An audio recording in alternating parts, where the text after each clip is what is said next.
नमस्ते साथीहरू। मलेसियामा काम गर्ने साथीहरू तपाईँ इम्प्लोइड इपीएफ एकाउन्ट कसरी खोल्ने भने नजानेर अलमलमा पर्नु भएको छ। आजको यो भिडियोमा म तपाईलाई मोबाइलबाट कसरी इम्प्लोयर इपीएफ खोल्ने भनेर पूर्ण प्रक्रियामा स्टेप बाइ स्टेप देखाउने छु। अन्तिमसम्म हेर्नुहोला, एकदमै इम्पोर्टेन्ट जानकारी छ। पहिलो कुरा के भने इम्प्लोयर इपीएफ एकाउन्ट भनेको कम्पनीले आफ्नो कामदारको पीएफ केडब्ल्युएसपी योगदान गर्ने सिस्टम हो, जहाँ तपाईको स्यालेरीबाट 2% र कम्पनीले 2% प्लस गरेर तपाईको खातामा जम्मा गर्छ। यो एक तरहको भन्नुस् न, हामीहरूको सञ्चय कोष जस्तो नेपालमा सरकारी जागिर खान्छ भने त्यहाँ सञ्चय कोष दिन्छ र कतारमा जहिले फिस जान्छ त्यो पैसा दिन्छ। त्यस्तै मलेसियामा पनि तपाईको स्यालेरीबाट 2% काटेर कम्पनी आफ्नो तर्फबाट 2% गरेर तपाईको खातामा जम्मा गर्छ र यो जुन एप तपाईलाई म देखाउने गइरहेको छु त्यो एपमा तपाई हेर्न सक्नुहुन्छ कि तपाईले अहिलेसम्म कति जम्मा भएछ, कम्पनीले जम्मा गरेछ कि छैन, सम्पूर्ण जानकारी यो भिडियोमा पाउन सक्नुहुन्छ। र जुन बेला तपाई घर फिस जानुहुन्छ त्यो बेला यो पैसा लिएर तपाईलाई दिनेछ।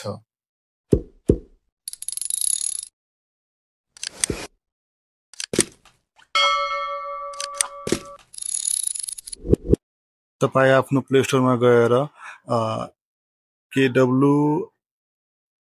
WIPSI देख्नुहुन्छ भने यस्तो आउँछ, तपाई डाउनलोड गर्नुहोला। जुन एरर राख्नु भएको छ त्यही एप छ, त्यो डाउनलोड गर्नुहोला। डाउनलोड हुनमा टाइम लाग्छ कि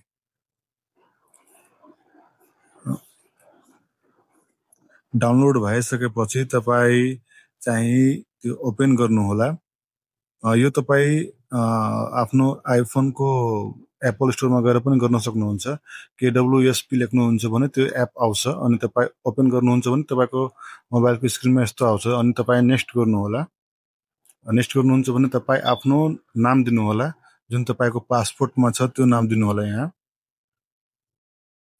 र त्यसपछि तपाई एग्री एन्ड प्रोसिड भनेर तपाई चाहिँ गर्नुहोला। त्यसपछि तपाई यहाँ हेर्न सक्नुहुन्छ एकाउन्ट रेजिस्ट्रेसन और एक्टिभेसन भनेर क्लिक गर्नुहोला दोस्रो नम्बरमा। त्यसपछि फर्स्ट टाइम युजर भनेर तपाई अब पासपोर्ट त्यहाँ तल हेर्नुहुन्छ पासपोर्टमा क्लिक गर्नुहोला। यो पढ्नुहोला अनि तल स्क्रोल गर्नुहुन्छ रेजिस्टर नाउ गर्नुहोला, त्यस कन्टिन्यू गर्नुहोला अनि तपाई आफ्नो पासपोर्टको फोटो खिचेर अनि कन्टिन्यू गर्नुहोला।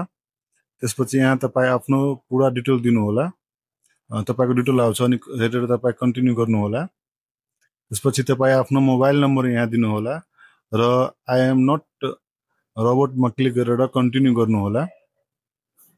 केही छिनपछि तपाईको मोबाइलमा एउटा ओटिपी जानेछ, त्यो ओटिपी यहाँ तपाई राख्नुपर्ने हुन्छ। यहाँ तपाई ओटिपी राख्नु होला जुन तपाईको मोबाइलमा जान्छ त्यो अनि कन्टिन्यू गर्नुहोला।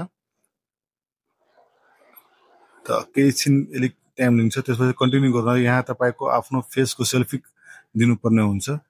त्यो टक्क अलि लाइट भएको ठाउँमा गएर तपाई त्यो त्यहाँ लिनुहोला, कन्टिन्यू गरेर त्यो आउँछ। यहाँ तपाई आफ्नो सेल्फी लिएर अनि कन्टिन्यू गरिदिनु होला। त्यसपछि तपाईको स्क्रिनमा यस्तो आउँछ यु आर बिगिनिङ प्रोसिड भनेर, प्लिज वेट भनेर अलिक एकछिन तपाई वेट गर्नुहुन्छ भने तपाईकोमा यस्तो आउँछ भने तपाई कन्टिन्यू गरिदिनु होला। यहाँ पनि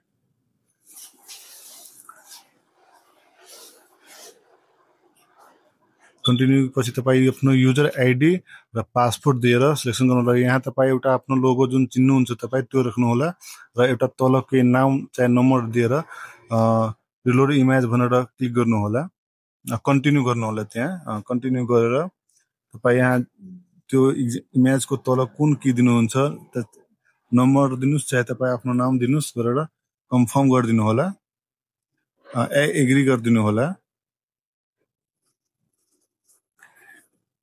एग्री गरेपछि तपाईको सक्सेसफुल आउँछ त डन गरिदिनु होला। तपाई आफ्नो डिभाइस र त्यो युजर आइडी नम्बर दिनु होला। यहाँ जुन तपाईले त्यति बेला दिनु भएको थियो त्यो युजर आइडी दिनु होला। त्यो युजर आइडी दिएर अनि तपाई कन्टिन्यू गर्नु होला। त्यसपछि एस तपाईको जुन इमेज दिनुभएको थियो त्यो हेराउँछ। यदि तपाईको छ भने एस गर्नु होला र पासपोर्ट दिएर कन्टिन्यू गर्नु होला।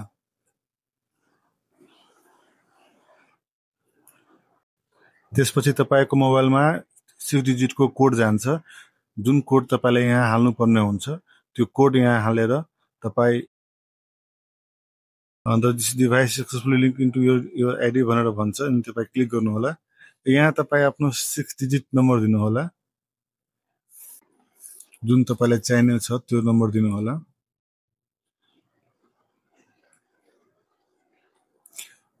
स्योर भन्नु होला। स्योर गरेर तपाई आफ्नो फिंगरप्रिन्ट दिनु होला, अनि नेक्स्ट गर्नु होला।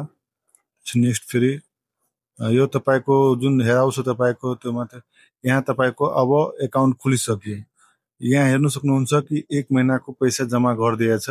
2% मेरो र 2% कम्पनी गरेर गरिदिएको छ।